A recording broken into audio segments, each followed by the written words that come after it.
দামি দোকান থেকে যদি বীজ কিনে এনে আপনার শুকনো মাটিতে ফেলে দেন, মাটি যদি ভালো না থাকে দামি বীজ ফেলে দিলেও গাছ ভালো হবে না। যেমন মাটির দোষে ফসল নষ্ট হয়ে যায়, তেমন মাটির দোষে সন্তান নষ্ট হয়ে যায়। মাটির দোষে ফসল নষ্ট বলে, মাটির দোষে সন্তান নষ্ট হয়। হরি হরি বল। তাহলে ভাগবত এই হরিকথা এই কীর্তন কিসের জন্য? ভক্তিমতী মায়েদের পায়ে ধরে বলবো, মা আমার কথায় কেউ দুঃখ নেবেন না, কেউ কষ্ট পাবেন না, এটা বাস্তব শাস্ত্রের কথা। আপনি যদি রাধে রাধে ভজনকারী হন, সন্তানের জন্ম দেওয়ার আগে আপনি যদি নিজের ক্ষেত্রটাকে তৈরি করেন ভগবত ভজনের মধ্যে, তাহলে আপনার ছেলেই হবে প্রহ্লাদ। আর ওই প্রহ্লাদ সত্যযুগের ছেলে এই কলিযুগেও জন্ম নেবে। আর গর্ভের সন্তান থাকাকালীন আপনি যদি নোংরা সিনেমা, নোংরা সিরিয়াল, কুদৃশ্য, কুকথা, কুসঙ্গ করেন, তাহলে আপনার সন্তান হবে জল্লাদ, প্রহ্লাদ আর হবে না। তা শাস্ত্র বলছে যদি ভালো সন্তানের মা হতে চান, তাহলে আগে মাকে সক্রিয় হতে হবে, মাকে সচেতন হতে হবে। হিরণ্যকশিপুর দুরাচারী ছিল, হিরণ্যকশিপুর পাপাচারী ছিল, কিন্তু তার ছেলে হয়ে গেল ভক্ত প্রহ্লাদ। কেন? বলে তার স্ত্রী ছিল ভক্তিমতী, আপনাদের মতো ভক্তিমতী মা কয়াধু দেবী। রাধে রাধে। তাই গোকর্ণ তিনি আপন মনে ভগবানের ভজন করে, ভগবানের কীর্তন করে, ভগবানের কীর্তন করে, সারাক্ষণ ভগবানের হরিনামে নিজেকে ব্যস্ত রেখেছেন। বাবা চলে গেছেন ভগবত ভজনে, ছেলে মাঝে মাঝে বাড়ি আসে। গোকর্ণ গোটা তীর্থধাম ঘুরে বেড়ায়, কখনো কাশী বারাণসী, কখনো গয়াধাম, কখনো বৃন্দাবন, কখনো মথুরা, কখনো অযোধ্যা, সারা তীর্থ ঘুরে বেড়ায় আর ভগবানের ভজন সাধন করে, ভগবানের ভজন সাধন করে। হরি নাম বসে, হরি নাম বসে, হরি নাম বসে, हरि नाम बसे, वो जिनके हृदय हरि नाम बसे, जिनके हृदय हरि नाम बसे। वो दिन और का नाम लिया न लिया, वो दिन और का नाम लिया न लिया, वो जिनके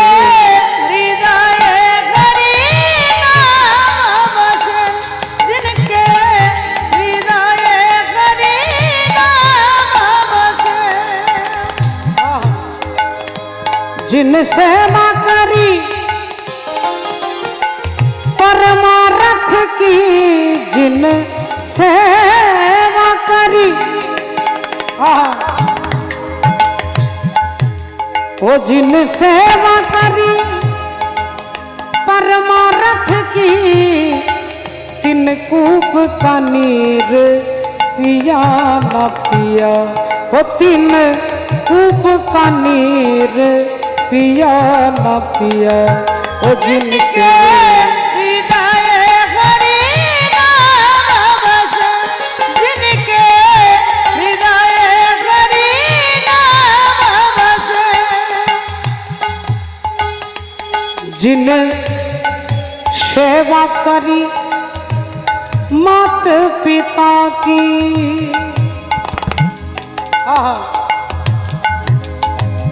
जिन सेवा करी मात पिता की, जिन सेवा करी,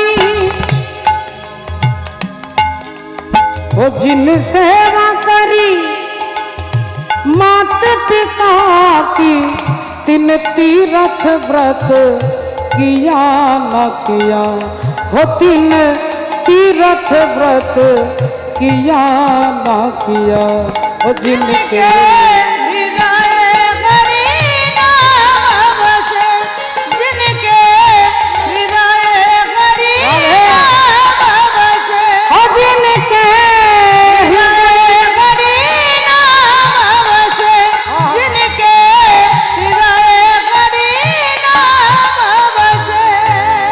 ভক্তমণ্ডলী ভক্তিপতি মায়েরা। এবার কি হলো, গোকর্ণ তীর্থে তীর্থে ঘুরে বেড়ায়, তিনি জানতেই পারল না যে তার মা কুয়োতে ঝাঁপ দিয়ে আত্মহত্যা করেছে, তিনি জানে না। এদিকে ভাই ধুন্ধকারী কি করে, দিনের পর দিন লোকের ঘরে ঘরে চুরি করে, ডাকাতি করে, আর পতিতা রমণীদের সোনার গয়না তৈরি করে দেয়। এখন কয়েকজন পতিতা মিলে আলোচনা করছে, হ্যাঁ রে, এর কাছ থেকে তো আমরা অনেক গয়না নিয়েছি, আমরা হাজার হাজার ভরি গয়না নিয়েছি এর কাছ থেকে, আমরা যা চাই আমাদেরকে তাই দিয়ে দেয়। তাহলে এক কাজ কর, এ যদি কখনো চুরি করতে গিয়ে ধরা পড়ে, তা যদি কোনো রাজার হাতে ধরা পড়ে, রাজা যদি বলে এত গয়না তুই চুরি করে কাকে দিস, আর সে যদি আমাদের কথা বলে দেয়, তাহলে রাজার লোকজন আমাদের গয়না সব নিয়ে চলে যাবে, তাহলে কি করা যায়? একজন বলল, দিদি কি করব বলো তো? তখন সকলের মধ্যে যিনি সব মেন, যিনি হেড, তিনি বলে উঠলেন, এক কাজ কর, আজকে যখন সন্ধেবেলায় আমাদের ঘরে আসবে, নাচ দেখবে, গান শুনবে, আমরা ওই মদের সঙ্গে একটু বিষ মিশিয়ে দেবো, একটু মদের সঙ্গে একটু বিষ মিশিয়ে দেবো, আর বিষ মদ খেয়ে হরিবোল হয়ে যাবে, রাধে রাধে। এখন এদিকে ধুন্ধকারী সন্ধেবেলায় এসেছে, আর এসেই তিনি সমস্ত পতিতা রমণী সুন্দর করে সেজে গুজে আছে, মদের গ্লাসটা ধরিয়ে দিয়েছে, তাতে যে বিষ মেশানো আছে তিনি তো জানেন না মা। তিনি আপন মনে আনন্দে সুরাপান করছে, মদ্যপান করছে, আর এরা নাচছে, আনন্দে ঘিরে ঘিরে তাকে নাচছে। বলে, ও গণগরে একটিবার মুখ তুলে চাও মোর পানে, ও গো নগরে একটিবার মুখ তুলে যাও মোর পানে, ও গো নগরে একটিবার মুখ তুলে যাও মোর পানে। আমি কত সুন্দর তুমি তো জানো না,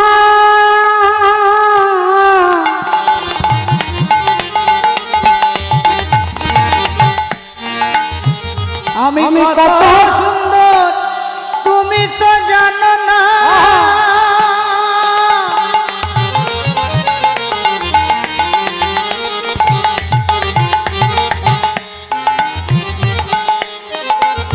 আমি কত সুন্দর তুমি তো জানো না, তুমি মুগ্ধ হবে দর্শনে, ও গো নগরে একটিবার মুখ তুলে যাও মোর পানে, ও গো নগরে একটিবার মুখ তুলে যাও মোর পানে। আর তোমার আমার খেলা হবে দিবা বিভাবরী, তোমার আমার খেলা হবে,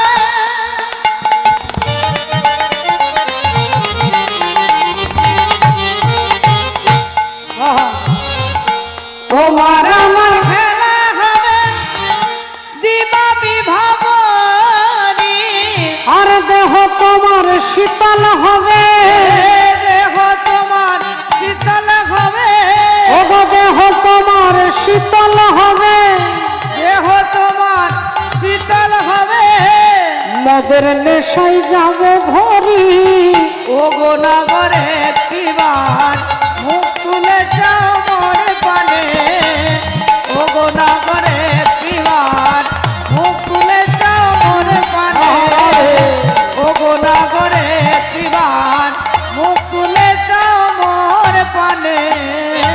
আর মদ্যপান করতে করতে করতে দুরাচারী, অত্যাচারী, ধুন্ধকারী দেখতে দেখতে দেহত্যাগ করলেন। ছটপট করতে করতে জিভটা বেরিয়ে গেল, বড় বড় চোখ হয়ে গেল, বিষ মদ খেয়ে হরিবোল হয়ে গেল। পতিতা রমণীগণ আলোচনা করছেন, হ্যাঁ গো দিদি, যদি তাও বেঁচে যায়, এ বেটা যদি তাও বেঁচে যায়, বললেন এক কাজ কর, বাঁচবার কোনো আশায় থাকবে না, একটা বড় গামছা নিয়ে এলেন, তার গলায় বাঁধলেন, এদিকে দুজন ধরলেন, এদিকে দুজন ধরে গামছা একবারে টেনে তাকে মৃত্যু নিশ্চিত করে রাতের অন্ধকারে একটা কুয়োর মধ্যে ফেলে দিয়েছিল। তাহলে ভক্তিমতী মায়েরা যারা প্রথম থেকে শুনছেন, একটু বিচার করে দেখে আসুন, টোটালটা একটু ভেবে নিন, এর মূল ঘটনাটা কি হলো না চালাকি। চালাকির জন্য এতগুলো যন্ত্রণা, এত যন্ত্রণা পেতে হলো। ধুন্ধকারী মারা গেল, মারা গিয়ে কি হলো না ভূত হয়ে গেল, ভূত হয়ে গেল, প্রেত জনিতে জন্ম লাভ হলো। ভূত তারই বাড়িতে থাকে, বাড়িতে বাবা নেই, বাড়িতে মা নেই, মা তো মারা গেছে। আর সেই প্রেত আত্মা ঘরের মধ্যে ঘুরে বেড়ায়, চারিদিকে ঘোরে, অসহ্য যন্ত্রণায় চিৎকার করে বাঁচাও বাঁচাও বলে। গ্রামের লোক ভয়ে সন্ধে হলেই দরজা জানলা বন্ধ করে ঠাকুর নাম করে। কেউ আর ওই রাস্তা দিয়ে যায় না, কারণ ওই ঘরে ভূত হয়ে গেছে, ধন্ধকারী ভূত হয়ে গেছে। গোটা গ্রামের লোক জানে ওটা ভূতের বাড়ি। কেউ ওই রাস্তা দিয়ে আর কেউ হাঁটা চলা করে না। এদিকে ভক্ত গোকর্ণ তিনি ভগবানের নাম করতে করতে বাড়ি আসছে, ভাবছে মায়ের সঙ্গে একটু ভাইয়ের সঙ্গে দেখা করব। 6 মাস পরে তিনি বাড়ি আসছেন তীর্থ ভ্রমণ করে, ভগবানের নাম গাইতে গাইতে। জয় রাধে রাধে রাধে রাধে রাধে রাধে রাধে বল, হে রাধে রাধে রাধে রাধে রাধে রাধে বল, রাধে রাধে রাধে রাধে রাধে রাধে বল, রাধে রাধে রাধে রাধে রাধে রাধে বল।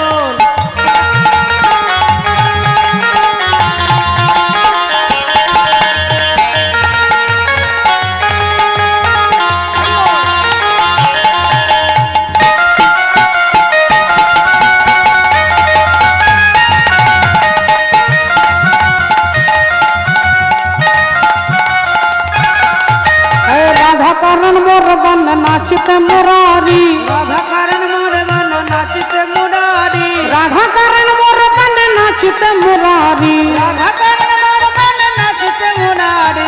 রাধে রাধে রাধে রাধে রাধে রাধে রাধে রাধে বল, রাধে রাধে রাধে রাধে রাধে বল, রাধে রাধে রাধে রাধে রাধে রাধে বল, রাধে রাধে রাধে রাধে রাধে রাধে বল, হে রাধে রাধে রাধে রাধে রাধে রাধে বল, রাধে রাধে রাধে রাধে রাধে রাধে বল, রাধে রাধে রাধে রাধে রাধে রাধে বল, রাধে রাধে রাধে রাধে রাধে রাধে বল। बोलो राधा रानी की, बोलो भगवान कृष्णचंद्र की, অনন্ত কোটি ভক্তবৃন্দ কি। যারা যারা বসে বসে ঘুমোচ্ছিলেন তাদের কি, এখন ঘুমিয়ে কীর্তন শুনবেন। আর সকালবেলায় জিজ্ঞাসা করবেন ভোলানাথ কাকুকে, বলবেন চৈতালি যে কি কীর্তন করলো কি কি। মা ঘুমিয়ে শুনলে বোঝা যাবে কি হয়েছে। মা দেখুন রাধে রাধে, ক্লাস 5-এ পড়ে, 10 বছর বয়স, ছেলে ঘরে এসেছে, স্কুল ছুটি হয়েছে, ঘরে এসেছে, ঘরে এসে মাকে ডাকছে, মা ও মা। আমি কথা বলবো না, আমি খাবো না, আমি আজকে কিছু খাবো না, আমি লুচি নিকুচি করেছি, আমি খাবো না বলছি তো নাকি। আমার রাগ হচ্ছে বুঝতে পারছো না? সত্যি করে বলো তোমার আমার বয়স কত? 10 বছর আমার বয়স। আর 10 বছর ধরে তুমি একটা কথা আমাকে লুকিয়ে রেখেছো। তুমি এতদিন কেন বলোনি যে আমি আমার বাবার থেকে 1 মাসের বড়? যেই বলেছে গালে একটা ঠাস করে চড়, পাজি হতো ছড়া ছেলে, তুই তোর বাপের থেকে 1 মাসের বড়। কে বলেছে তোকে? আমাকে তো ঠাকুমা বলেছে। ঠাকুমা কি বলেছে? ঠাকুমা বলেছে যে বাবা নাকি ঠাকুমার গর্ভ থেকে 10 মাসে হয়েছে, আর আমি নাকি তোমার গর্ভ থেকে 9 মাসে হয়েছি। তাহলে আমি 9 মাসে, বাবা 10 মাসে, মানে আমি 1 মাস আগে হয়েছি, বাবা 1 মাস পরে হয়েছে। দেখেছেন রাধে রাধে। ঘুমিয়ে কীর্তন শুনলে আপনার বাবা ছোট হবে, আপনি বড় হবে না। রাধে রাধে রাধে রাধে রাধে রাধে রাধে রাধে রাধে রাধে রাধে রাধে বল, রাধে রাধে রাধে রাধে রাধে রাধে বল, রাধে রাধে রাধে রাধে রাধে রাধে বল, রাধে রাধে রাধে রাধে রাধে রাধে বল, রাধে রাধে রাধে রাধে রাধে রাধে বল। ভক্ত গোকর্ণ বাড়ি এসেছে, রাস্তায় গ্রামের লোকেরা দেখতে পেয়ে বলছে, বাবা গোকর্ণ বাড়ি যেও না, বাড়ি যেও না, তোমাদের বাড়িতে ভূত হয়ে গেছে, তোমার ভাই মারা গেছে, তোমার মা মারা গেছে। মনটা দুঃখে ভরে গেল গোকর্ণের। ভাবলেন মা চলে গেছে, ভাই চলে গেছে, যাদের বাড়িতে আমি বড় হয়েছি, যাদের বাড়িতে আমি খাওয়া দাওয়া করেছি, থেকেছি, তাদের প্রতি তো আমার একটা কর্তব্য আছে, বাড়ি আমাকে যেতে হবে। ভাঙা বাড়ির মধ্যে প্রবেশ করলেন গোকর্ণ, সারাদিন ঝাড়ু দিলেন, পরিষ্কার করলেন। এবার সন্ধেবেলায় তিনি সন্ধ্যা বন্দনা করতে গঙ্গার জল হাতে নিয়ে আচমন করবে, অমনি একটা বিশাল প্রকাণ্ড ঝড় চলে এলো। বিশাল ঝড়, চারিদিকে লণ্ডভণ্ড হয়ে যাচ্ছে। কিন্তু তাকিয়ে দেখছে জানালার বাইরে গ্রামের আর কোথাও ঝড় নেই, শুধু ঘরের মধ্যেই ঝড়। বিশাল বিকট শব্দ হচ্ছে, এলোমেলো হয়ে যাচ্ছে ঘরের জিনিসপত্র। গোকর্ণ ভাবলেন এটা কি, তাহলে কি হাতে ছিল গঙ্গার জল, আর ওই গঙ্গার জলটা যেই ছিটিয়ে দিয়েছে অমনি কে যেন বলে উঠলো, দাদা আমায় বাঁচাও, দাদা আমায় বাঁচাও, আমি আর পারছি না দাদা, আমার বড্ড কষ্ট, দাদা আমাকে বাঁচাও, দাদা আমাকে বাঁচাও। গোকর্ণ বললেন, কে তুমি? দাদা আমায় চিনতে পারছো না? আমি তোমার ভাই, আমার নাম ধুন্ধকারী। ভাই, তুমি তোমার এই অবস্থা? আর বলো না দাদা, ওই পতিতা রমণীদের মনোরঞ্জন করতে গিয়ে আমি আমার জীবনের সব হারিয়েছি। তাদেরকে বিশ্বাস করে তারা আমাকে বিষ খাইয়ে মেরেছে, তারপরে এই কুয়োর মধ্যে আমাকে ফেলে দিয়েছে। দাদা, তুমি আমাকে উদ্ধার করো দাদা, আমি আর পারছি না দাদা, আর পারছি না, উদ্ধার করো, তোমার হাতে ধরছি দাদা। আমি যখন জীবিত ছিলাম তখন তোমার কাছে কোনোদিন এসে দাঁড়াইনি, কোনোদিন তোমার চোখে চোখ রেখে তোমার ভগবানের নাম শ্রবণ আমি কোনোদিন করিনি। তোমাকে অপমান করেছি, তোমাকে অত্যাচার করেছি, কিন্তু দাদা তুমি আমাকে ক্ষমা করে আমার উদ্ধার করে দাও দাদা, আমি আর পারছি না। গোকর্ণ বললেন, ভাই, আমি যখন সবই জানলাম তখন তোমাকে উদ্ধার করা আমার কর্তব্য। গোকর্ণ পরের দিন সকালবেলায় পণ্ডিতদের ব্রাহ্মণদের জিজ্ঞাসা করছেন কি করব। বললেন, এক কাজ করুন, আপনি গয়াধামে চলে যান। গয়াধামে গিয়ে বিষ্ণুর পাদ পদ্মে পিণ্ডদান করুন, আপনার ভাইয়ের আত্মা উদ্ধার হয়ে যাবে। আপনার মায়ের হয়ে, আপনার ভাইয়ের হয়ে আপনি পিণ্ডদান করবেন। এখন ভক্ত গোকর্ণ তিনি যাচ্ছেন, রাধে রাধে, তিনি যাচ্ছেন গয়াধামে বিষ্ণুর পাদ পদ্মে পিণ্ডদান করবার জন্য। পিণ্ডদান করতে যাচ্ছেন, হরি বল। দেখুন ভক্তিমতী মায়ের, ভগবান ছাড়ার অন্য কোনো গতি নেই বাবা। এ জগতে আপনি কোটি কোটি টাকার মালিক হতে পারেন, এই জগৎ আপনাকে বেশি দিন মনে রাখবে না। আপনি বড় নেতা হতে পারেন, মন্ত্রী হতে পারেন, ধনী হতে পারেন, পণ্ডিত হতে পারেন, আপনাকে জগৎ সারা জীবন মনে রাখবে না। কিন্তু আজও আপনারা মনে রেখেছেন ভক্ত ধ্রুবকে, সত্যযুগের ছেলে। আজও আপনারা মনে রেখেছেন ভক্ত প্রহ্লাদকে, আজও আপনারা মনে রেখেছেন মীরাবাইকে, আজও রূপ সনাতন গোস্বামীকে আপনারা মনে রেখেছেন। কিসের জন্য? টাকার জন্য? বলে না। জ্ঞানের জন্য? বলেন না। শুধুমাত্র ভক্তির জন্য। ভক্তের হৃদয়ে তাদের নাম লেখা আছে বাবা। আপনার নাম এমনিতে পাঁচিলের মধ্যে পাঁচিলে পাঁচিলে বড় বড় রাজনৈতিক নেতাদের নাম লেখা থাকে, অমুক বাবু অমর রহে, তুসুক দিদি অমর রহে, ইত্যাদি ইত্যাদি লেখা থাকে। কিন্তু এই লেখাটা কতদিন থাকে? বলে আষাঢ় শ্রাবণ মাসে যখন বর্ষাকাল আসবে, বৃষ্টির জলে সব ধুয়ে মুছে পরিষ্কার হয়ে যায়। হরি হরি বল। কিন্তু ভক্তের নাম আপনাদের কোথায় লেখা আছে? অন্তরে লেখা আছে। গানটা আমি মনে পড়ে গেল, তাই দুটো লাইন আপনাদের মনে করিয়ে দেব। প্রয়াত শিল্পী মান্না দে মহাশয়ের কণ্ঠে এই গান আপনারা শুনেছেন। যদি কাগজে লেখো না, কাগজ ছিঁড়ে যাবে, পাথরে লেখো না, পাথর ক্ষয়ে যাবে, হৃদয়ে লেখো না, সে নাম রয়ে যাবে।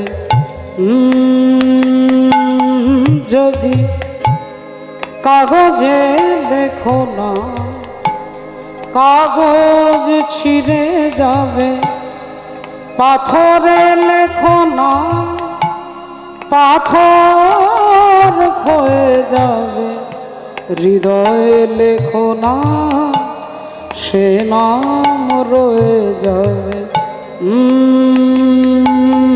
যদি কাগজে লেখো না, গভীর হয় গো যেখানে ভালোবাসা, মুখে তো সেখানে থাকে না কোনো ভাষা।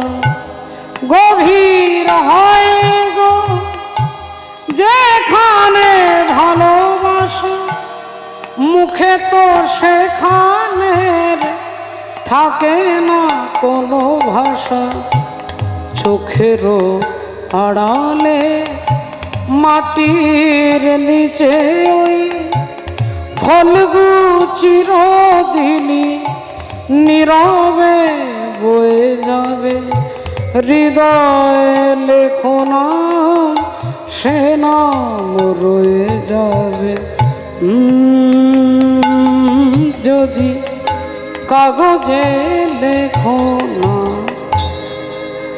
তাহলে ভক্ত গোকর্ণ কি করলেন? বিষ্ণুর পাদ পদ্মে পিণ্ডদান করলেন, ভাইয়ের জন্য পিণ্ডদান করলেন। আর পিণ্ডদান করে ভাবলেন তাহলে ভাই মনে হয় গিয়ে দেখবো উদ্ধার হয়ে গেছে। যেতে 15 দিন, আসতে 15 দিন। 1 মাস পরে যখন এলেন বাড়িতে, আবার সন্ধেবেলায় বসেছে, আবার দেখছে ওই সন্ধেবেলায় চারিদিকে ঝড়, আবার ঝড়, চিৎকার, বাঁচাও বাঁচাও বাঁচাও। ভাই গোকর্ণ বললেন কি ব্যাপার? তা তোমারটা হয়তো আমি পিণ্ডদান করে এলাম। দাদা দাদা আমাকে আমাকে বাঁচাও দাদা, আমাকে বাঁচাও, আমি আর পারছি না দাদা, এই যন্ত্রণা আর সহ্য করতে পারছি না দাদা, এই যন্ত্রণা আর সহ্য করতে পারছি না দাদা, বাঁচাও। ভক্তিমতী মায়ের গোকর্ণ ভাবলেন বিষ্ণুর পাদপদ্মে পিণ্ডদান করে এলাম, তবুও উদ্ধার হলো না, তাহলে নিশ্চয়ই আমার কোথাও ভুল হয়ে গেছে। আবার তিনি গেলেন, আবার তিনি 15 দিন যেতে লাগলো। আবার 15 দিন পরে ফিরে এলেন, বিষ্ণুর পাদপদ্মে পিণ্ডদান করে এসে আবার দেখছে ভূত যেমনকার তেমনি চিৎকার করছে, আর্তনাদ করছে, বাঁচাও দাদা বাঁচাও, জ্বলে গেল, পুড়ে গেল, জ্বলে গেল বলে। এখন গোকর্ণ ভাবলেন আমি দুবার গয়াতে পিণ্ডদান করে এলাম, আমার ভাই উদ্ধার হচ্ছে না, তাহলে কি তীর্থ, গয়া তীর্থ মিথ্যে? আপনারাও ভাববেন যে ভাগবত যদি লিখছে যে গোকর্ণ 2 বার পিণ্ডদান করে এলেন, দুবার গিয়েও ভাই উদ্ধার হচ্ছে না প্রেতজনি থেকে, অথচ বিষ্ণুর পাদপদ্মে পিণ্ডদান করলেই তিনি উদ্ধার হয়ে যায়, তাহলে আজকে ধুন্ধকারী উদ্ধার হচ্ছে না, তাহলে কি মিথ্যে না কোথাও একটা ভুল হয়ে গেছে? গোকর্ণ দুবার গেলেন, ভাই যখন উদ্ধার হচ্ছে না, বড় বড় পণ্ডিতদের জিজ্ঞাসা করছেন কি করব কি করব, কেউ কিছু বলতে পারছে না। এখন ভুলটা কোথায় হচ্ছে কেউ মনে আর করতে পারছে না, কিন্তু আপনারা মনে করে দেখুন না ভুলটা কোথায় হয়েছে, একটু মনে করে দেখুন। পিণ্ডদান করতে গেলে যার নামে পিণ্ডদান করবেন তার বাবা আর মায়ের নামটা বলতে হবে। এবার আপনারা বলুন তো মা, ওই ধন্ধুকারীর মায়ের নাম কি, বাবার নাম কি?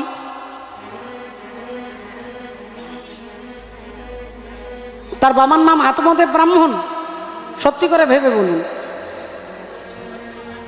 সম্পর্কে মাসি আর মেসমশাই, কিন্তু ওখানে গিয়ে কি বলতে হচ্ছে? গোকর্ণ তো জানে না, ভেতরে যে এত চালাকি হয়েছে তিনি তো জানে না। তিনি যতবার মায়ের নাম বাবার নাম ভুল বলছে, এখন আপনার বাড়ির ঠিকানায় চিঠি আসতে গেলে আপনার নামটা ঠিক করে বলতে হবে। ভোলানাথ বাবুর জায়গায় যদি অন্য নাম চলে আসে, মহাদেব বাবু, তাহলে চিঠিটা এনার বাড়িতে পৌঁছাবে না। এখন বাবার নাম বলছে আত্মদেব ব্রাহ্মণ, মায়ের নাম বলছে ধুঁধলি, কিন্তু উনি তো ওনার মা নয় আর উনি ওনার বাবা নয়, তার পিণ্ডদান যথার্থ হচ্ছে না। এই বারবার যখন তিনি, এখন ভুলটা ধরিয়ে দেবে কে, ধরাবে কে? গোকর্ণ চিন্তা করছেন, ভাইয়ের কষ্ট সহ্য করতে পারছে না, সূর্যের কাছে তপস্যা করছে। সকালবেলায় উঠে, ভোরবেলায় উঠে, সূর্য উঠবার আগে যদি কেউ বস্ত্র, শুদ্ধ বস্ত্র পরে স্নান করে সূর্যদেবকে প্রণাম করেন, তাহলে 32 প্রকার রোগ এমনি এমনি সূর্যদেবের কৃপায় ভালো হয়ে যায়। আমি পাপী, আমি দুরাচারী ব্যক্তি, আমার কথা আপনাদের, আমি এই নিয়ম যদি পালন না করি, বলে আমাকে কর্মের ফল ভোগ করতে হবে, কিন্তু আমার কথা মেনে যদি কেউ আপনাদের মনে বিশ্বাস হয়, সূর্য উঠবার আগে যদি কেউ সূর্যদেবকে অর্ঘ্য দিয়ে প্রণাম করতে পারেন, সূর্য প্রণামের মন্ত্রটাই বলে দিচ্ছেন, জবা কুসুম সংকাসন কাশ্যপ্যাং মহাদূতিমে ধান্তারিং সর্ব পাপগ্ন প্রণৌতস্মি দিবাকরম। সমস্ত পাপ তিনি মুহূর্তের মধ্যে সূর্যের আলোতে পুড়ে ছাই হয়ে যায়। এটা হচ্ছে সূর্য প্রণাম মন্ত্র। জবা কুসুম সংকাসন কাশ্যপ্যাং মহাদূতিম ধান্তারিং সর্ব পাপগ্ন প্রণৌতস্মি দিবাকরম। ভোরবেলায় উঠে গোকর্ণ সূর্যদেবের প্রণাম করে সূর্যদেবকে বলছে, এবার তুমি পথ দেখাও, তুমি পথ দেখাও ঠাকুর, বলো আমি কি করব, এখন তুমি আমাকে সব বলে দাও। সূর্যদেব তখন বলছেন যে হে ভক্ত গোকর্ণ, তুমি যতবার গয়াধামে গেছো ভুলটা এই জায়গায় হয়ে গেছে, উনি ওনার বাবা নন, উনি ওনার মা নন, তাই ওখানে কোনো কাজ হচ্ছে না। বলেন তাহলে কি করব? তাহলে এক কাজ করো, তোমার ভাইকে 7 দিন হরি কথা শোনাও, ভাগবত শোনাও, ভাগবতের আসর তৈরি করো, গ্রামের সবাইকে নেমন্তন্ন করো, 7 দিন হরি কথা শোনাবে, ভাগবত শোনাবে। বলেন আমার ভাই শুনবে কোথায়? এই ভক্তদের আসনে বসে শুনবে? বললেন না, পারবে না, তোমার ভাই ভক্তদের আসনে বসতে পারবে না, সে তো প্রেত, ভূত হয়ে গেছে, সে ভক্তের আসনে বসবার তার ক্ষমতা নেই। তাহলে কি করে বসবে? বলে তোমরা ভক্তদের পাশে একটা বাঁশ, একটা 7টা, এই যে বাঁশের যে এক একটা জয়েন্ট আছে, জয়েন্টগুলো 7টা পর্বযুক্ত বাঁশ মাটিতে পুঁতে রাখতে হবে। আর ওই বাঁশের ভেতরে বসে ধুন্ধকারী হরি কথা শুনবে। একদিন ভাগবত হবে, একটা পর্ব ফেটে যাবে, আরেকদিন হবে আরেকটা পর্ব ফেটে যাবে, আরেকদিন হবে আরেকটা পর্ব ফেটে যাবে। রাধে রাধে, হরি বল, হরে কৃষ্ণ, জয় নিতাই, জয় রাধে। ভক্তিমতী মায়েরা সমস্ত কথা বলে দিলেন। ভক্ত গোকর্ণ আজকে ভগবানের আসর বসাবে, ভাগবতের আসর। গিরি ধারি গোপাল ব্রজ গোপনা গয় অপরূপ লীলা তব তরুণ তমল। গিরি হারি গোপাল ব্রজ গোপদুলাল অপরূপ লীলা তব তরুণ তোমার। গিরি ধারি গোপাল ব্রজ গোপদুলাল অপরূপ লীলা তব তরুণ তমল। হারি গোপাল ব্রজ গোপদুলাল অপরূপ লীলা তব তরুণ তোমার। যশোদার নয়নে তুমি ননিচ নন্দ দোলাল তুমি আনন্দ কিশোর। যশোদার নয়নে তুমি ননিজ নন্দ দোলাল তুমি আনন্দ কিশোর। আমার গীতার সারথি তুমি যাদব গোপাল। গীতায় সারথি তুমি যাদব গোপাল। অপরূপ লীলা তব তরুণ তমল। অপরূপ লীলা তব তরুণ তোমার। গিরি ধারি গোপাল ব্রজ গোপদুলাল অপরূপ লীলা তব তরুণ তোমার। অপরূপ লীলা তব তরুণ তোমার। অপরূপ লীলা তব তরুণ। তোমার। ভক্তিমতী মায়েরা, তাহলে 7 দিন ধরে হরি কথা হবে, ভাগবতীয় কথা হবে। গোটা গ্রামের লোকজনকে নেমন্তন্ন করা হলো, সুন্দর একটা ভাগবতের আসর সাজানো হলো, যেখানে ভাগবত যিনি পাঠ করবেন তার জায়গাটা একটু উঁচু করে বেদি তৈরি করলেন, তাতে গোবর জল দিয়ে সুন্দর করে গোবর লেপে দিলেন। সুন্দর মা তুলসী বৃক্ষ এক পাশে রাখা হলো। এইবার আসন পেতে ভাগবতের আসর বসবে। একদিন ভাগবত হলো, ওই বাঁশের ভেতরে ধুন্ধকারীর আত্মাটা তার ভেতরে বসে। ভালো করে ভেবে দেখুন বাঁশটা কি। বাঁশটা কি? 7টা পর্ব আছে। 7টা পর্ব মানে 7টা জয়েন্ট। এই দেহটার দিকে তাকিয়ে দেখুন বাবা, এটাও বাঁশ, এটাও 7টা ধাতু দিয়ে তৈরি। প্রথমেই চামড়া, মাংস, অস্থি, শনিত, শুক্র, এই 7টা যে স্তর, এই 7টা স্তরের ভেতরে কে আছে? আত্মারূপী ধুন্ধকারী আত্মা আছে।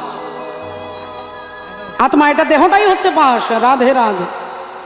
ও যে শুক্র রূপে ছিলে তুমি পিতার মস্তকে, আর কামাবেশে প্রবেশ করলে মাতৃ জঠরেতে। তাহলে আমি প্রথমে ছিলাম আমার বাবার কাছে, তারপরে এলাম মায়ের গর্ভে। ছিলাম বাবার মস্তকে, এলাম মায়ের গর্ভে। শুক্র রূপে ছিলে তুমি পিতার মস্তকে, আর তুমি এলে মাতৃ জঠরেতে। কামের দ্বারা এলাম মাতৃগর্ভে। সেথায় আর রজে আর বীর্যে মিশে একটা শাউল আকারে নিরাকারে আকার ধরেছ। আর সেই না দেশের কথারে মন ভুলে গিয়েছ। এ দেহের হিসাব দেখ, এই দেহটার কথা বলছে, এ দেহের হিসাব দেখ, দেখ রে মানব জমিনে দেহের হিসাব দেখ দেখ রে মানব জমিনে, দেহের হিসাব দেখ দেখ রে মানব জমিনে। আহা! গড়েছে তিন কারিগর, গড়েছে তিন কারিগর, মিলে শহর টানা দিয়ে তিন গুণে। ও দেহের হিসাব দেখ রে মানব জমিনে, দেহের হিসাব দেখ দেখ রে মানব জমিনে।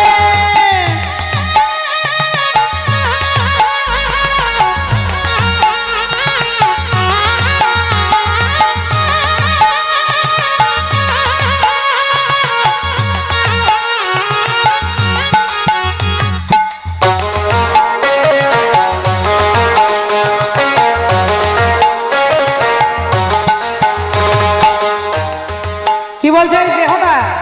এটা তিনটে কারিগর মিলে তৈরি করেছে বাবা, তিনটে ইঞ্জিনিয়ার। তিনি কে কে? এক হচ্ছে আমার মা, এক হচ্ছে আমার বাবা, আর এক হচ্ছে ভগবান।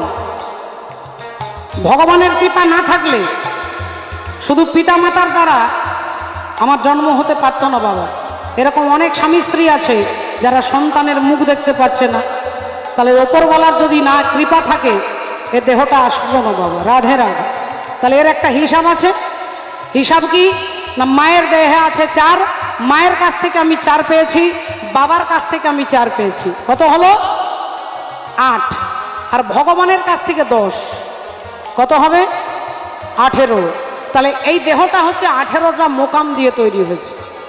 চূড়া মধ্যে চূড়ামণি ব্রহ্ম পাশে স্থিতি, পাট মধ্যে মহাবিষ্ণু করেন বসতি, চক্ষুতে শ্রী কালাচাঁদ করিতেছে ধ্যান, নাসিকাতে নিত্যানন্দ করে মধুপান, কর্ণেতে চৈতন্য গোসাই হয়ে সাবধান, মুখেতে ভদ্রাক্ষ বসি 32 যোগান, জিহ্বাতে নারদ মুনি বাজাই কুন্দল, জিহ্বা নিচে বসে নদী গয়া গঙ্গা জল, আল জিহ্বায় সরস্বতী, বামেতে শ্রীরাম, কণ্ঠেতে শ্রীকানাই, বাহুতে বলরাম, হস্তেতে শ্রী গোবিন্দ দান অধিপতি, সপ্তদ্বীপে জগন্নাথ করেন বসতি, নাভিমূলে ব্রহ্মা সদা করিতেছে লীলা, লিঙ্গে মহাদেব বসি লয়ে চন্দ্রকলা, গুহ্যদ্বারে বসিয়াছে নাড়ুয়া গোপাল, কামিনীর সঙ্গে কেলি বড়ই রসাল, হাঁটুতে শক্তির স্থিতি বসুমতি পায়, 18 মোকাম তত্ত্ব শুনো সমুদায়। এই সব তত্ত্ব কথা যেই জন জানে, নরলোকে তুচ্ছ তারে দেবলোকে। আহা!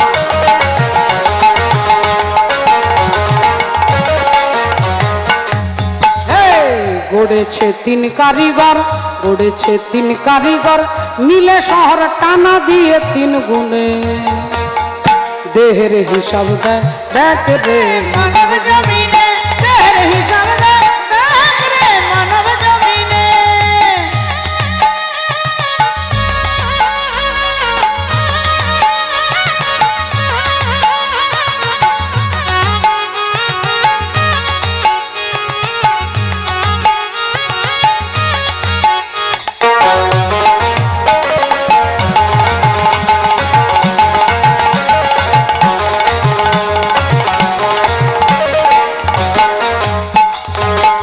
তাহলে দেখুন মা, ও মা, দেহটা তৈরি হচ্ছে। আর প্রথম মাসে রজে বীজে রক্ত শোণিতময়, আর 2 মাসে খড় পুড়া অস্থির উদয়। 2 মাসে খড় পোড়া অস্থির উদয়, 2 মাসে খড় পোড়া অস্থির উদয়। আর 3-তে ত্রিগুণ, তিনেতে ত্রিগুণ মস্তক জন্মায়, আর 4-তে চক্ষু কর্ণ লয় গুণে। দেহের হিসাব দেখ, হিসাব দেখ দেখ রে মানব জমিনে, দেহের হিসাব দেখ দেখ রে মানব জমিনে। গড়েছে তিন কারিগর, গড়েছে তিন কারিগর, মিলে শহর টানা দিয়ে তিন গুণে। ও দেহের হিসাব দেখ দেখ রে মানব জমিনে, দেহের হিসাব দেখ দেখ রে মানব জমিনে, দেহের হিসাব দেখ দেখ রে মানব জমিনে, দেহের হিসাব দেখ দেখ রে মানব জমিনে। রাধে। হিসাব দেখ দেখ রে মানব জমিনে, দেহের হিসাব দেখ দেখ রে মানব জমিনে। তাহলে মা কি হলো? একদিন ভাগবত শুনলো, একটা মাসের পর্ব ফেটে গেল। 2 দিন শুনলো, 2টো পর্ব ফেটে গেল। 7টা পর্ব যখনই ফেটে যাবে, ধুন্ধকারী উদ্ধার হয়ে যাবে। তাহলে ওই বাঁশটা যদি আমার দেহ হয়, আমরা প্রতিটা মানুষ ওই 7টা পর্বের বাঁশ। উদ্ধার হব কি করে? বলে ভাগবত শ্রবণ করে। ভগবানের কথা শুনলে এই আত্মাটা পবিত্র আত্মায় পরিণত হবে। আর তিনি কি করবে? বলে তিনি পরমাত্মাকে দর্শন করবে। তাহলে 7 দিন হরি কথা হলো। হরি কথা বলে যার যেমন ভাব তার তেমন লাভ হবে বাবা। যার যেমন ভাব হবে তার তেমন লাভ হবে। হরি বল। আমরা শুনবো, আমরা জানবো একটা সত্যিকারের ঘটনা। উত্তর ভারতে একজন ভদ্রলোক ছিলেন, তিনি এতটাই সহজ সরল, গোটা গ্রামের লোক তাকে ভোলা বলে ডাকতেন। তার মা নেই, বাবা নেই, স্ত্রী নেই, পুত্র নেই, ভাই নেই, দিদি নেই, কেউ নেই। সংসারে একা, ঘর আছে, জমি আছে, কিন্তু তিনি এতটাই সহজ, এতটাই ভোলা যে তিনি এমনি কোনো চাকরি বাকরি করে না। যদি কারোর বাড়িতে, ধরুন যেমন এখানে ভোলানাথ বাবুর বাড়িতে ওই হরিনাম যজ্ঞ হচ্ছে, তিনি চলে আসবে, এসে নিজে কাজ করবে, ঝাড়ু দেবে, জল আনবে, কাঠ আনবে, তার বিনিময়ে সে শুধু পেট ভরে খাবে আর বাড়ি চলে যাবে। তাকে যদি কেউ খেতে দেয় তো বেশ, তার আর কিচ্ছু বলার নেই। কিন্তু গোটা গ্রামের লোক ধীরে ধীরে তাকে নেমন্তন্ন করা বন্ধ করে দিতে লাগলেন। কেন? তার তো কোনো টাকা পয়সা লাগে না। ফলে তার কারণটাই হচ্ছে সে খেতে বসলে মিনিমাম 70 থেকে 80টা লুচি খাবে মা, আর 150টা রসগোল্লা খাবে। তারপরে তো তরকারি পাতি এগুলো আছে, হরি বলে রাধের। এখন সবার তো আর সমান সমর্থ থাকে না, ঘাড় ধাক্কা দিয়ে বার করে দেয়, কেউ আবার খেতে দেয়, কেউ আবার বার করে দেয়। এভাবে একদিন ভোলার মনে খুব কষ্ট হলো, আমি এই গ্রামে থাকবো না। ঘর বাড়ি জমি সব ফেলে দিয়ে আর সে গ্রাম থেকে বেরিয়ে চলে যাচ্ছে। হাঁটতে হাঁটতে চলে যাচ্ছে, যেতে যেতে যেতে যেতে সন্ধে হয়ে গেছে। হঠাৎ দেখলেন একটা ঘন্টার শব্দ শুনতে পেলেন। আর ঘন্টার শব্দটা শুনে ভোলা ভাবলেন যাই তো ওই মন্দিরে কি হচ্ছে, যদি একটু প্রসাদ প্রসাদ দেয়। এই মন্দিরের ভেতরে এসে দেখছেন বাবাজি বসে নামের মালা জপ করছে। আর অমনি ভোলা গিয়ে বাবাজির পায়ে ধরে যে বাবাজি বাবাজি বাবাজি, ও বাবাজি। বাবাজি বললেন কি রে বাবা, কি নাম তোর? বাবাজি আমার নাম ভোলা। তা বাবা ভোলা কি বলছিস বল? বাবাজি আমি আপনার আশ্রমে থাকবো। তা হ্যাঁ রে বাবা, আশ্রমে থাকবি? আশ্রমে? না না বাবাজি, আমি সব কাজ করে দেবো। আমি বাসন মাজবো, কাপড় কাচবো, জল এনে দেবো, ঝাড়ু দিয়ে দেবো, কাঠ এনে দেবো, সব আপনার করে দেবো। আমাকে কোনো বেতন দিতে হবে না, শুধু পেট ভরে খেতে দিতে হবে বাবাজি। খাওয়া দিতে হবে, আমি খাওয়ার ছাড়া বাঁচতে পারবো না। বাবাজি বললেন ঠিক আছে, তাহলে তুই খেতে দিলেই যদি তোর আনন্দ, টাকা পয়সা যদি না লাগে, তুই যতদিন ইচ্ছে এই আশ্রমে থাকবি, তোকে আমি পেট ভরে খেতে দেবো। পরের দিন সকাল থেকে মনের আনন্দে ভোলা কাজ করে, আর গুরু বাবা নিজে আসন পেতে তাকে নিজের হাতে খেতে দেয়। কত লুচি খাবি খা, আশ্রমে কোনো খাবারের অভাব নেই। কত লুচি খাবি, কত পায়েস খাবি, কত সুজি খাবি, ক্ষীর খাবি, সমস্ত খাবার পেট ভরে খেতে দেয়। আর ভোলা আনন্দে কাজ করে। এখন ভোলা জানবে কি করে 2 দিন, 10 দিন, 14 দিন পরে আজকে একাদশী। ভোলা তো জানে না একাদশী মানে কি। একাদশী আশ্রমে সবাই একাদশী পালন করেছে, সব নির্জলা একাদশী, জলটা পর্যন্ত খাবে না, রান্নাঘরে তালা দেওয়া, সব বসে বসে নাম জপ করছে। ভোলা দেখছে 10টা বেজে গেছে, রান্নাঘর বন্ধ। এখন না পেরে গুরুজির কাছে এসেছে। গুরুজি গুরুজি গুরুজি, ও গুরুজি। কিরে কি হয়েছে? গুরুজি আজকে রান্না হবে না। গুরুজি বললেন তুই জানিস না আজকে নির্জলা একাদশী? আগে গুরুজি নির্জলা একাদশী মানে কি? গুরুজি বললেন নির্জলা একাদশী মানে আজকে জল খাওয়া যাবে না। ভোলা তখন বলছে ঠিক আছে গুরুজি আজকে জল খাবো না, পেট ভরে ভাত খেলেই চলবে। গুরুজি বললেন হ্যাঁ রে হতচ্ছাড়া ছেলে, নির্জলা মানে আজকে জল খাওয়া যাবে না, তুই ভাত খাবি? আজকের দিনে ভাত মুড়ি চিড়ে কিছু চলবে না। যেই কথা বলেছে গুরুজির পায়ে ধরেছে। গুরুজি আমি মরে যাব, আমি মরে যাব গুরুজি, আপনি আমাকে আর অন্য কিছু বলুন, সব করব গুরুজি, আমি না খেয়ে থাকতে পারি না। গুরুজি আপনার পায়ে হাত দিয়ে বলছে আমি না খেয়ে থাকতে পারি না, আপনি আমাকে অন্য কোনো একটা খাবারের ব্যবস্থা করে দিন। বেচারা গুরুদেবের খুব দয়া হলো, আহারে না খেয়ে থাকতে পারে না, পায়ে ধরে কাঁদছে। আচ্ছা ঠিক আছে শোন বাবা, দাঁড়া দাঁড়া, তোকে 250 আটা দিচ্ছি, 250 আলু দিচ্ছি, একটু ঘি দিলাম, একটু গুড় দিলাম। তুই আশ্রমের বাইরে ওই জঙ্গলে গিয়ে রুটি করবি, আলু সেদ্ধ করবি, ঘি মাখাবি, গুড় দিবি, তুলসী পত্র দিয়ে রামচন্দ্রকে নিবেদন করে তুই খাবি, কেমন? যা বাবা যা। এখন সে এসেছে মন্দিরের বাইরে, একবারে জঙ্গলে পাথর দিয়ে উনুন তৈরি করেছে। এবার রুটি করেছে, আলু সেদ্ধ করেছে, ঘি মাখিয়েছে, গুড় দিয়েছে। গুরুজি বলেছে তুলসী পত্র দিয়ে রামকে নিবেদন করতে। এখন তুলসী পত্র দিয়ে সে ভাবছে আমি যেমন খাই রাম সেরকম খাবে। এবার থালাটা নিয়ে বারবার বলছে তুমি এসো, তুমি আসছো না কেন?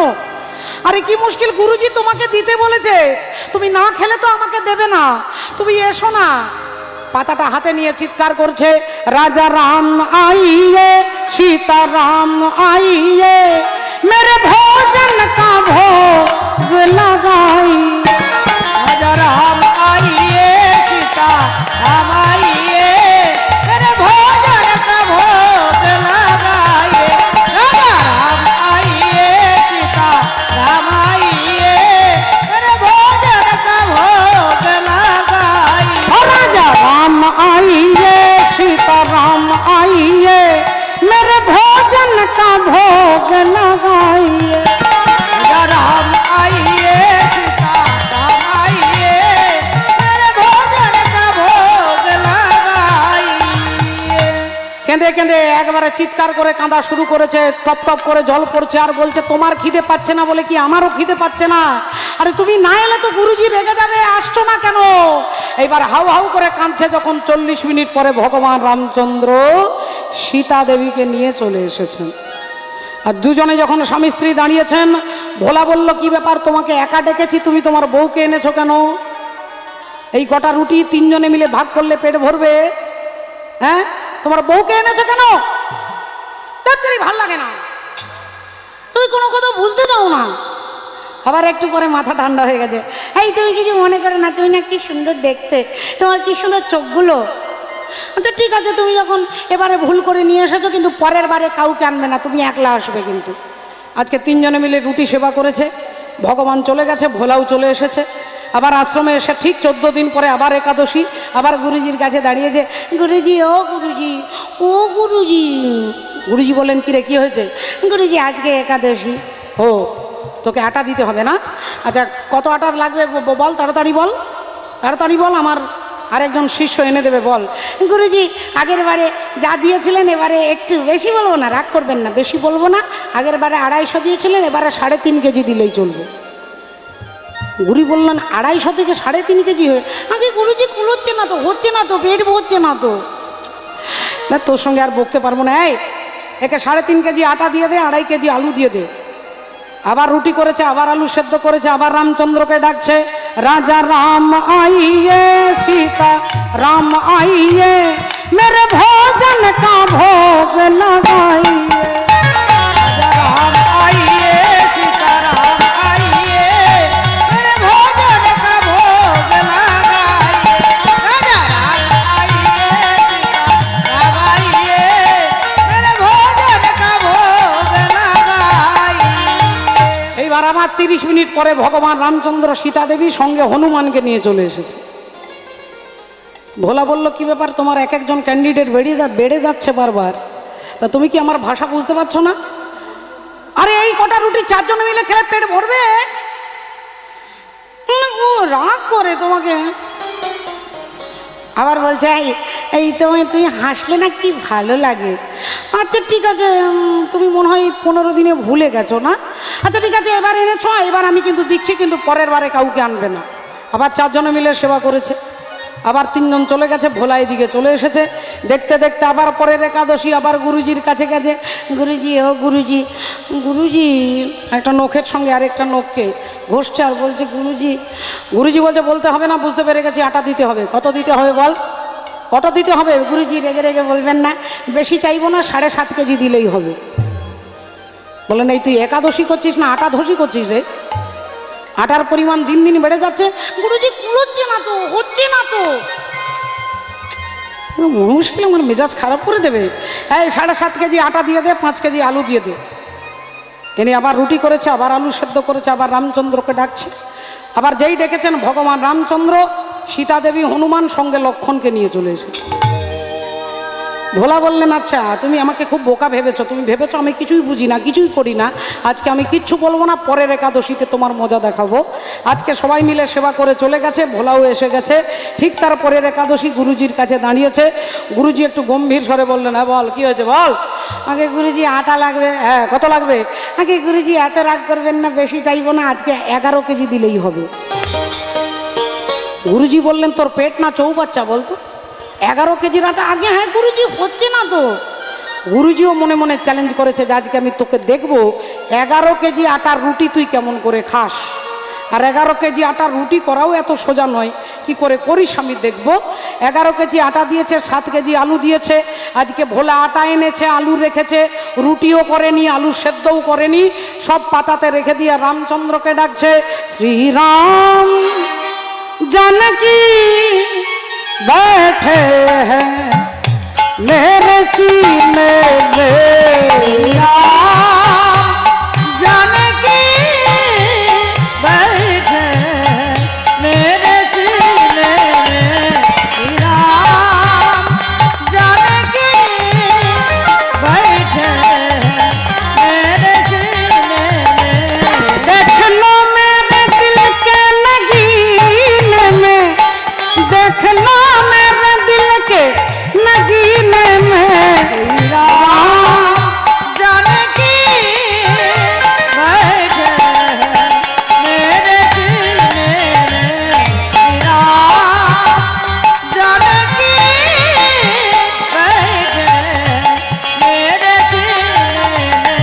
मुझको कीर्ति न वैभव न जस चाहिए, राम के नाम का मुझको रस चाहिए।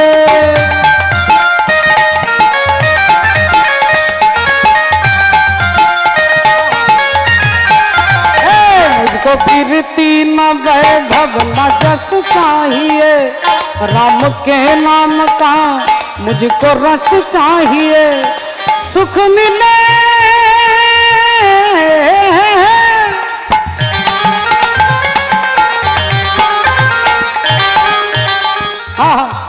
सुख मिले सी अमृत को पीने में, सुख मिले सी अमृत को पीने में, जानकी बैठे मेरे सीने में, राम जानकी बैठे मेरे सीने में। देख लो मेरे दिल के नगीने में, देख लो मेरे दिल के नगीने में, राम जानकी बैठे हैं मेरे सीने में, राम जानकी बैठे मेरे सीने में, राम जानकी बैठे हैं मेरे सीने में। এখন মাগো ঠিক 20 মিনিট পরে ভগবান রামচন্দ্র, সীতা দেবী, হনুমান, লক্ষণ, ভরত, শত্রুঘ্ন টোটাল ফ্যামিলি চলে এসেছে, টোটাল ফ্যামিলি চলে এসেছে। এসেই রামচন্দ্র বললেন, কি ব্যাপার ভোলা, আজকে রুটি করনি, আলু সেদ্ধ করনি? ভোলা বললেন, না তুমি কি ভেবেছো আমি এত বোকা, আমিও দেখে নিলাম কজন এসেছো, সেই সাইজের রুটি হবে, সেই সাইজের রুটি হবে মা। একজন সুগার রুগী ডাক্তারকে দেখাতে গেছে, 350 সুগার। ডাক্তারবাবু বলছেন এটা খাবে না, ওটা খাবে না। আচ্ছা আপনি এত খান, কি এমন খান যে 350 সুগার হয়ে গেল? ডাক্তারবাবু বেশি তো কিছু খায় না, ভাত তো একবারই খায় না, আলু খায় না, মিষ্টি খায় না, শুধু যা খায় সারাদিনে ওই 8টা-10টা রুটি খায়। ডাক্তারবাবু বললেন 8টা-10টা রুটি খাওয়া যাবে না, মাত্র হরি বল, দুপুরে 2টো খাবেন, রাত্রে 2টো খাবেন। কেমন? 2টো রুটি খাবেন আর 4টে রুটির বেশি খাবেন না। এখন যেই বলে দিয়েছে, আবার 1 মাস পরে ডাক্তার দেখাতে এসেছে, দেখছে ওই 350 সুগার। তা বললেন আপনার সুগার লেভেল কমছে না কেন? বললেন ডাক্তারবাবু আপনি জিজ্ঞাসা করুন আমার স্ত্রীকে, আপনি যা বলে দিয়েছেন আমি তাই খাচ্ছি, 4টে রুটি খাই, এর বেশি তো খাই না। স্ত্রীকে বলছেন, বলুন কি ব্যাপার, ইনি কি এরকমই খাবার খায়? বলে হ্যাঁ, আপনি যা বলেছেন 4টেই রুটি খায়। আগে 1 কিলো আটার 16টা রুটি হতো, এখন 1 কেজি আটারই 4টে রুটি করছি আর। তাহলে আটার পরিমাণ কমছে না, কোয়ান্টিটিটা শুধু কমে যাচ্ছে। আগে 16টা হতো, এখন 1 কেজিরই 4টে রুটি করি। তা তেমনি ভোলা বলছে, আজকে তুমি কি ভেবেছো আমি এত বোকা? তুমি আজ দেখে নিলাম কজন এসেছো, সেই সাইজের রুটি হবে, আর এত রুটি আমি করতে পারবো না, আমি করতে পারবো না। রামচন্দ্র বললেন আজকে তোমাকে করতে হবে না। সীতা দেবীকে বললেন যাও, হনুমানকে বলছে যাও কাঠ এনে দাও, লক্ষণকে বলছে বিলে দাও। সীতা দেবী রুটি করছেন, ভোলা আপন মনে গাছের তলায় বসে নাম জপ করছেন, আপন মনে নাম জপ করছেন, রাধে রাধে। আর এদিকে গুরুজি ভাবছে 11 কেজি আটা নিয়ে গেছে, দেখি কিরকম করে খাচ্ছে। গুরুজি এসে গাছের আড়াল থেকে দেখছে ভোলা চোখ বন্ধ করে নাম জপ করছে। গুরুজি এসে বললে, কিরে আটা কোথায়, রুটি কোথায়? আগে গুরুজি আমি বলে দিয়েছি আমি করতে পারবো না। তাহলে কে রুটি করছে? আগে গুরুজি এই মা সীতা রুটি করছে, এই তো মা রুটি করছে, দেখুন না। গুরুজি গম্ভীর হয়ে গেছে। এই আমার সঙ্গে আর কি হচ্ছে? তুই 11 কেজি আটা নিয়ে এলি, রুটি কোথায়? কোথায় কে রুটি করছে? আগে গুরুজি ওই তো বললাম মা সীতা। আবার মিথ্যা কথা বলছি। আমি তোকে ভালোবাসি, তার মানে এই নয় যে তুই আমার সঙ্গে এরকম নোংরা ইয়ার্কি করবি। বল। আগে গুরুজি আমি তো আপনাকে মিথ্যে কথা বলছি না, ওই তো মা সীতা রুটি করছে, ওই তো হনুমান কাঠ এনে দিচ্ছে, দেখুন না, দেখুন না। গুরুজি বলছে তুই আবার মিথ্যে কথা বলছিস। কাল সকাল হলেই তোকে ঘাড় ধাক্কা দিয়ে আশ্রম থেকে তাড়িয়ে দেবো। গুরুজি আপনি আমাকে কালকে কেন আজকেই তাড়িয়ে দেন, কিন্তু গুরুজি আমি আপনাকে মিথ্যে কথা বলছি না গুরুজি, আমি মিথ্যে বলছি না, আমি আপনাকে মিথ্যে বলছি না, এই আপনার পায়ে হাত দিয়ে বলছি। আর যেই ভোলা গুরুদেবকে ছুঁয়ে দিয়েছে, যেই গুরুদেবের পায়ে হাতটা দিয়েছে, অমনি গুরুদেব দেখছে কি? দেখে স্বয়ং ভগবান দাঁড়ায়ে আছে। স্বয়ং ভগবান দাঁড়ায়ে আছে, স্বয়ং ভগবান দাঁড়ায়ে আছে, স্বয়ং ভগবান দাঁড়ায়ে আছে। ও যে ভক্তের কাছে কাছে স্বয়ং ভগবান দাঁড়ায়ে আছে, ভক্তের কাছে কাছে স্বয়ং ভগবান দাঁড়ায়ে আছে। আজ ভক্তের কাছে কাছে একবার হরি হরি হরি হরি বল।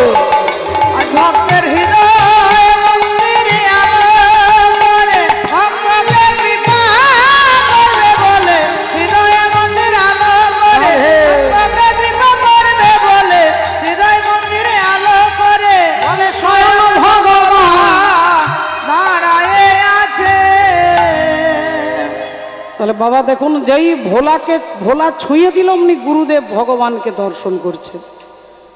তাহলে এবার বলবেন, আপনারা বলবেন তাহলে একাদশী যারা যারা করেন 11 কেজি আটার রুটি, তাহলে যদি গোটা ঘটনাটা শুনে আপনি বুঝলেন যে ভগবান রুটি খেতেই এসেছে, তা কিন্তু নয় বাবা। ভোলার সহজ পবিত্র গুণ, তিনি কত বড় ত্যাগী, ঘর বাড়ি এক কথায় সব ছেড়ে দিয়ে চলে এসেছে। তিনি কত সত্যবাদী, গুরুদেবের পায়ে ধরে বলছে আমি না খেয়ে থাকতে পারি না। তিনি সত্যবাদী, তিনি সহজ, তিনি সরল, তার মধ্যে চালাকি নেই, তার মধ্যে কোনো ছলনা নেই বলে ভগবান শ্রীরাম তার কাছে এসেছেন। আপনাদের কাছে বানানো ঠাকুমার ঝুলির গল্প বলিনি মা? এনার নাম হচ্ছে, আপনারা অযোধ্যায় যদি কখনো যান, এনার নামই হয়ে গেছে আঢাইয়া মহারাজ। 2.5 কেজি আটার রুটি খেতে পারতেন, প্রতিদিন 2.5 কেজি আটার রুটি খেতেন বলে এনার নাম হলো আঢাইয়া মহারাজ। হিন্দিতে আমরা বাংলায় বলি 2.5 কিলো আলু দেন তো, এই হিন্দিতে বলে 2.5 কিলো, 2.5 মানে 2.5, আঢাইয়া মহারাজ তার নামই হয়ে গেল। এনার গুরুদেব যিনি, তিনি ছিলেন ছত্রপতি শিবাজি মহারাজের গুরু। শিবাজি মহারাজের গুরু, তার শিষ্য হচ্ছে আঢাইয়া মহারাজ, যার কথা আপনারা শুনলেন। তিনি সাক্ষাৎ সরলতার গুণে ভগবানকে দর্শন করেছেন। তাহলে আজকে 7 দিন ভাগবত শুনে ধুন্ধুকারী তিনি উদ্ধার হয়ে বৈকুণ্ঠে চলে যাচ্ছেন। বৈকুণ্ঠে চলে যাচ্ছেন বিমানে চেপে। গোটা গ্রামবাসী দাবি করল যে আমরা চাঁদা দিলাম, আমরা প্যান্ডেল তৈরি করলাম, আমরা 7 দিন শুনলাম, কিন্তু একা ধুন্ধুকারী উদ্ধার হয়ে ভগবানের কাছে চলে যাচ্ছে, তাহলে আমরা উদ্ধার হলাম না কেন? ভক্ত গোকর্ণ বললেন যে ধুন্ধুকারী যে মন দিয়ে ভাগবত শুনেছে, তোমরা সেই মন দিয়ে ভাগবত শোনোনি, সেই মন দিয়ে তোমরা ভাগবত শোনোনি। হরি বলে রাধে রাধে। হরিবাসরে এসেছো, হরিবাসরে বসেছো, মাঝে মাঝে জুতোতে হাত দিচ্ছ, জুতোটা ঠিক আছে কিনা।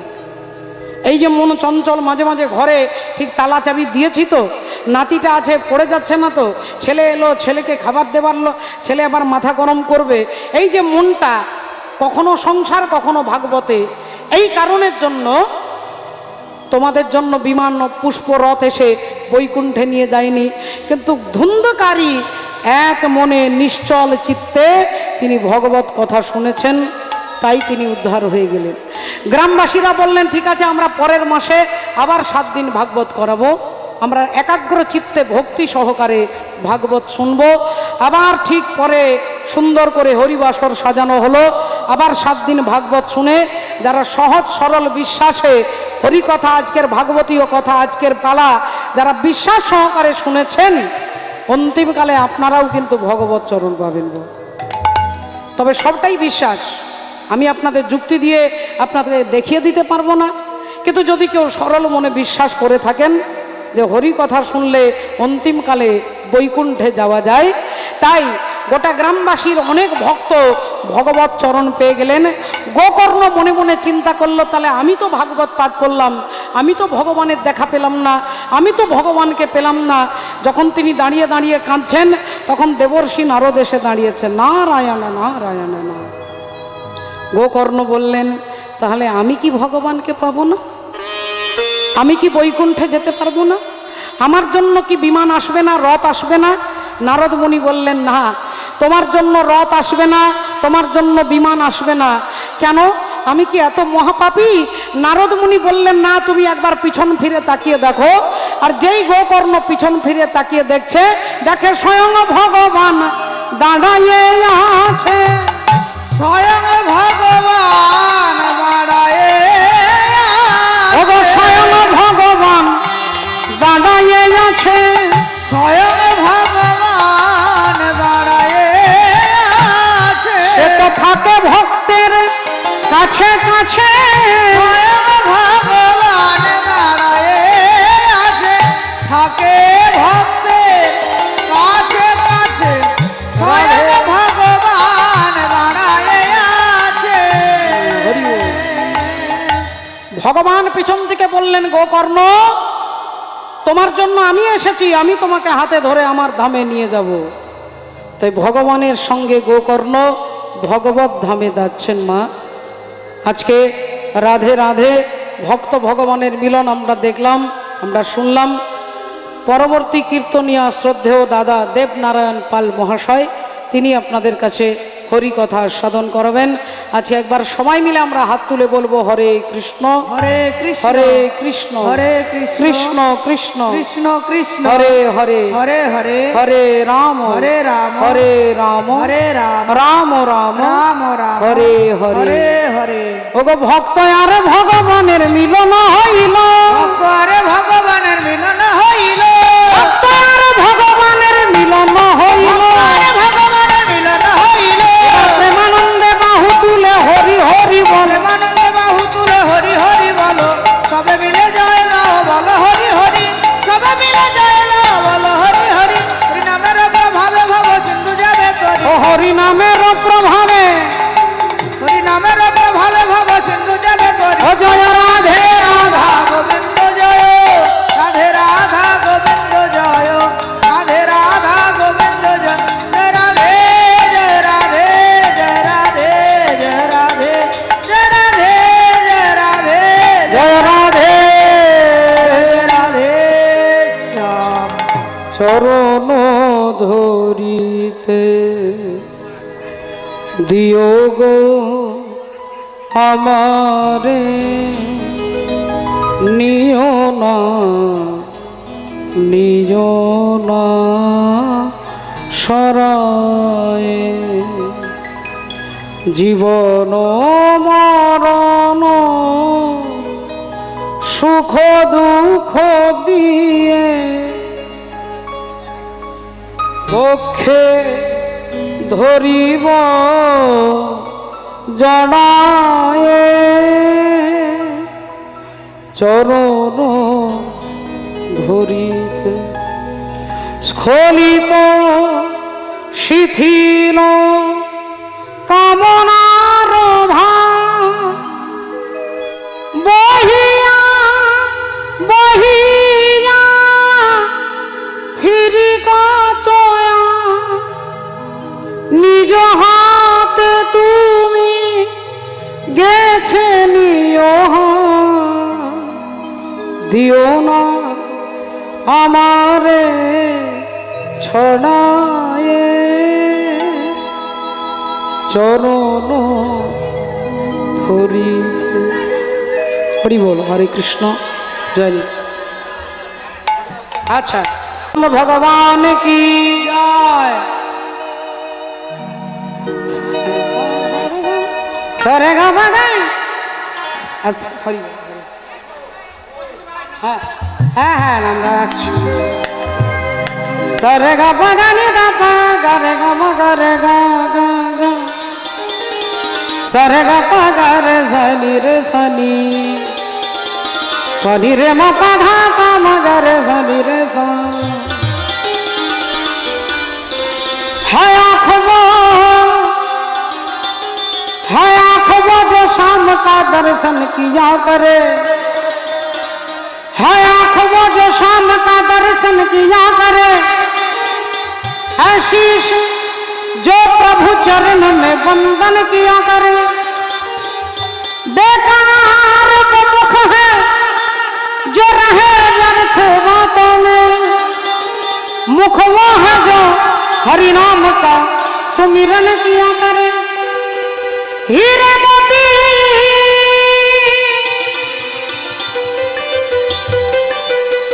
हीरे मोती से नहीं शोभा है हाथ की। जो हाथ भगवान का पूजन किया करे। मर कर भी अमर नाम से जीव की जग में। प्रभु प्रेम में बलिदान जो जीवन दिया करे।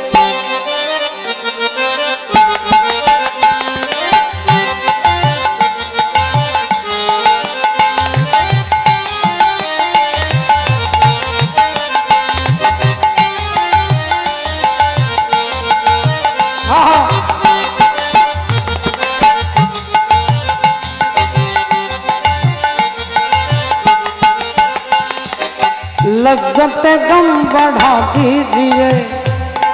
राधे थोड़ी कृपा कीजिए। आप शाम से मिला दीजिए। आप शाम से मिला दीजिए। ऐसी लागी लगन मेरा हो गई मगन। ऐसी लागी लगन मेरा हो गई मगन। वो तो गली गली हरि गुण गाने लगी। महलों में पली बन के जोगन चली। महलों में पली बन के जोगन चली। मीरा रानी दीवानी कहाने लगी। ऐसी लगी लगन।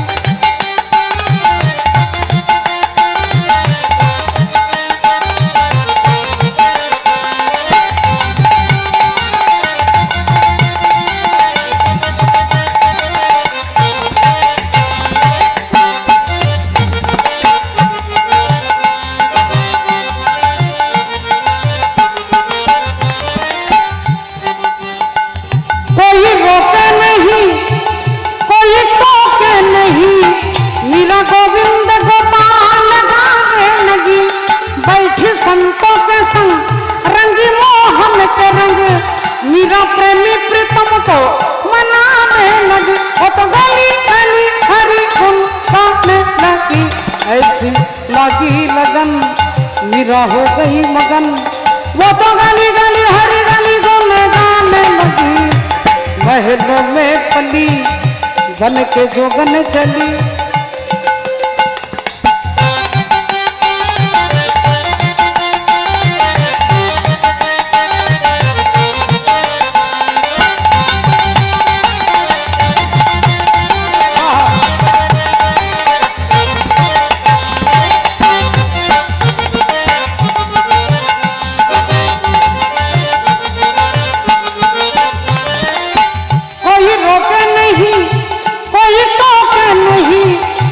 गोविंद गोपाल गाने लगी। वो तो गली गली हरि गुण गाने लगी। ऐसी लगी लगन मेरा हो गई मगन। ऐसी लगी लगन मेरा हो गई मगन।